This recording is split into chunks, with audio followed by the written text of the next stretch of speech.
যারা সংশোধিত নাগরিকত্ব আইন বা সিএএ নিয়ে বিরোধিতা করছিল তাদের মুখে ঝামা ঘষে দেওয়া হয়েছে। শুক্রবার 31শে মে ঠাকুরনগর ঠাকুরবাড়িতে সাংবাদিক বৈঠকে বললেন অল ইন্ডিয়া মতুয়া মহাসংঘের সংঘাধিপতি তথা বনগাঁ লোকসভা কেন্দ্রের বিজেপি প্রার্থী শান্তনু ঠাকুর।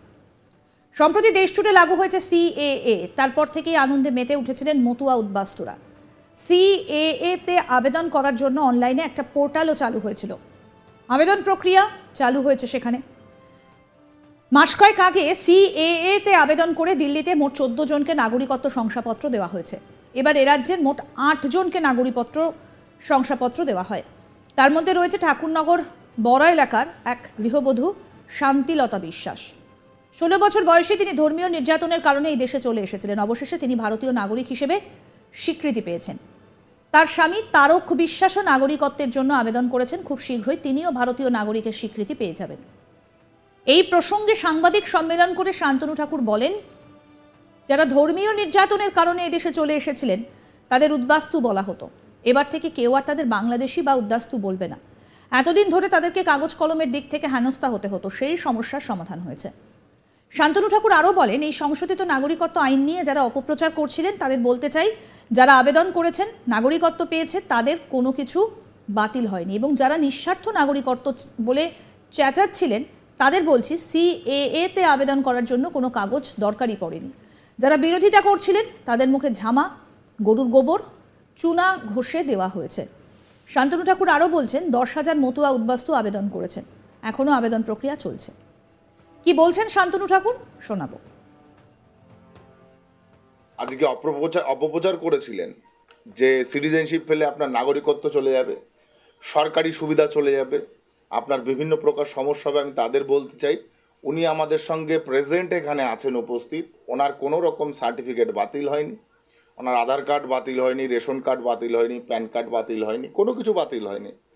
যা যা আছে সমস্ত কিছু আছে। উপরন্তু ভারত সরকারের স্বীকৃত এই সার্টিফিকেট ওনাকে উদ্বাস্তু তকমা থেকে চিরদিনের জন্য আজকে নিষ্কাশিত করবে। তো আমি মনে করি যে সিটিজেনশিপ নেওয়া সকলের জরুরি। এই জিনিসটা আজকের দিনটার জন্য আমরা অপেক্ষায় ছিলাম যে এই সার্টিফিকেট অত্যন্ত জরুরি, যে আমাদের আগামী দিনে ভবিষ্যৎ প্রজন্মের জন্য এটা একটা সুরক্ষা কবচের কাজ করছে। আপনারা ওনার কাছ থেকেও শুনবেন, ওনার প্রতিক্রিয়াও শুনতে পারবেন। আমি বলতে চাই, আপনারা দয়া করে এই অপপ্রচার বন্ধ করুন। একটা বিরাট সংখ্যক মানুষের ভারতবর্ষে সিটিজেনশিপের দরকার আছে। আপনারা রাজনৈতিক কারণে এই অপপ্রচার করছেন, এবং এই অপপ্রচার করে আপনাদের কোনো আদৌ লাভ হচ্ছে না। যে মানুষগুলোর ভারতবর্ষে সিটিজেনশিপ দরকার, যে মানুষগুলোর ভারতবর্ষের সিটিজেনশিপের মাধ্যমে আজকে তাদের ভারতবর্ষের বিভিন্ন সমস্যা থেকে তাদের সমাধান হওয়া উচিত, তাদের সেই সমস্যার সমাধানের জন্য এই সার্টিফিকেটটা জরুরি।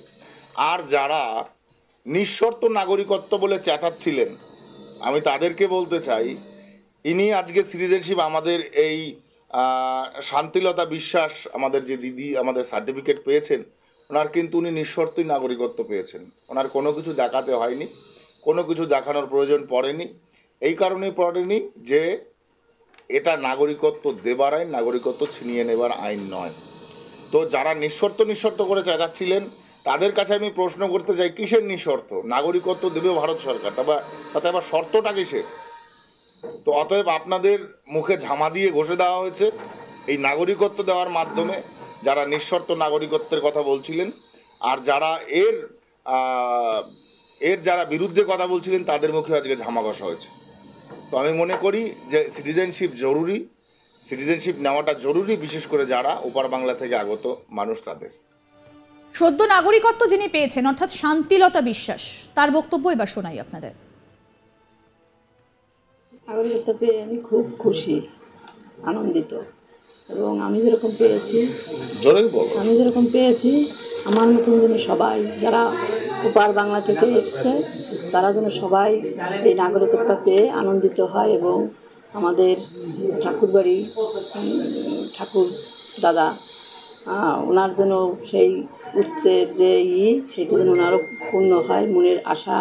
তারপরে মোদিবাবু উনি আমাদের জন্য যেটুকুন করছে, ওনারও যেন সেই আশাটা পূর্ণ হয় যে না, ওপার বাংলা থেকে যারা এসছে, যারা আমরা হিন্দুরা, তাদেরও যেন সেই মনের বাসনাটা পূর্ণ হয়। আপনার স্বামীও তো আবেদন করেছিল, স্বামী কি পেয়েছে? না, স্বামী পায়নি। পরিবারের একজন পেলেই হবে। আমাদের প্রতিনিধি দীপক দেবনাথ কি প্রতিবেদন তুলে ধরেছেন শোনাবো এবার। ধর্মীয় নির্যাতনের শিকার হয়ে বাংলাদেশ থেকে যে সমস্ত সংখ্যালঘু মানুষরা ভারতে এসেছেন তাদেরকে নাগরিকত্ব প্রদান করেছে ভারতের কেন্দ্রীয় সরকার। আমরা দেখলাম যে গতকালকে উত্তর 24 পরগনা জেলা এবং নদিয়া জেলা মিলিয়ে মোট 7 জনকে এই নাগরিকত্বের সার্টিফিকেট, যেটাকে সার্টিফিকেট অফ ন্যাচারালাইজেশন, সেই সার্টিফিকেট দেওয়া হয়। এবং এই নাগরিকত্বের এই যে সার্টিফিকেট তিনি পেয়েছেন, একজন পেয়েছেন যিনি উত্তর 24 পরগনা জেলার ঠাকুরনগরের বড়া এলাকার বাসিন্দা এবং শান্তিলতা দাস এই বয়স্ক এই যে ভদ্রমহিলা, তিনি গতকাল যখন এই সার্টিফিকেটটি তিনি হাতে পান, তার বাড়িতে যখন আসে তখন তিনি মানে আনন্দে উৎফুল্ল হয়ে ওঠেন।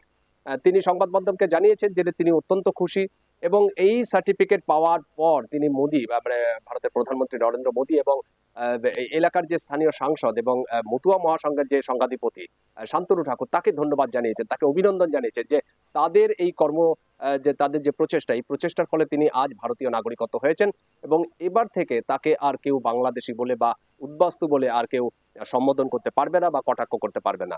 পাশাপাশি তিনি এও বলেছেন যে তিনি যখন সেই বাংলাদেশ থেকে কয়েক বছর আগে যখন চলে আসেন ধর্মীয় নির্যাতনের শিকার হয়ে, সেই ঘটনা উল্লেখ করে বলেছেন যে প্রত্যেক হিন্দুর উচিত যে তারা যেন আবেদন করেন, নাগরিকত্বের জন্য আবেদন করেন এবং তারা যেন নাগরিক হন এবং তাদেরকে যেন নাগরিকত্ব দেওয়া হয়। এবং এই বিষয়টির পর আজকে আমরা দেখলাম যে স্থানীয় যে সাংসদ এবং কেন্দ্রীয় প্রতিমন্ত্রী, জাহাজ প্রতিমন্ত্রী শান্তনু ঠাকুর, তিনি একটি সংবাদ সম্মেলন করেছেন এবং ওই সংবাদ সম্মেলন থেকে বিরোধী যারা এই নাগরিকত্বের বিরোধিতা করে আসছিলেন কয়েক বছর ধরে, তাদেরকে প্রবল নিশানা করেন এবং বলেছেন যে তাদের মুখে এক প্রকার ঝামা ঘষে দিয়েছে এই নাগরিকত্বের যে সার্টিফিকেট বা সার্টিফিকেট অফ ন্যাচারালাইজেশন, এইটি তাদের মুখে ঝামা ঘষে দিয়েছে। তুমি জানো যে 2019 সালে যখন এই মোদী সরকার দ্বিতীয়বারের জন্য কেন্দ্রে ক্ষমতায় আসে এবং ওই বছরের ডিসেম্বর মাসে তারা সংসদে এই আইনটি পাশ করায় এবং তারপরে আমরা দেখলাম যে এবং ওই আইনে বলা রয়েছে যে 2014 সালের 31শে ডিসেম্বর একটা কাট অফ লাইন আছে। সেই লাইনের আগে অর্থাৎ ওই 2014 সালের 31শে ডিসেম্বর বা তার আগে ভারতে আসা বাংলাদেশ, পাকিস্তান এবং আফগানিস্তান থেকে ধর্মীয় নির্যাতনের শিকার হয়ে সেই সমস্ত দেশের সংখ্যালঘুরা যারা ভারতে এসছেন তাদেরকে ভারতীয় নাগরিকত্ব দেওয়া হবে। যদিও এই আইনের প্রবল বিরোধিতা করেছিল তৃণমূল কংগ্রেস সব বিরোধী দলগুলি, তাদের বক্তব্য ছিল যে ধর্মের ভিত্তিতে এই আইনকে তারা কোনোভাবেই সমর্থন জানাবে না এবং এর প্রতিবাদে আমরা দেখেছিলাম যে গোটা দেশ জুড়ে একটা সহিংসতা ছড়িয়ে পড়েছিল, বেশ কয়েকজনের মানুষের মৃত্যু হয়েছিল, প্রচুর সরকারি সম্পত্তি নষ্ট হয়েছিল এবং তারপর আমরা দেখলাম।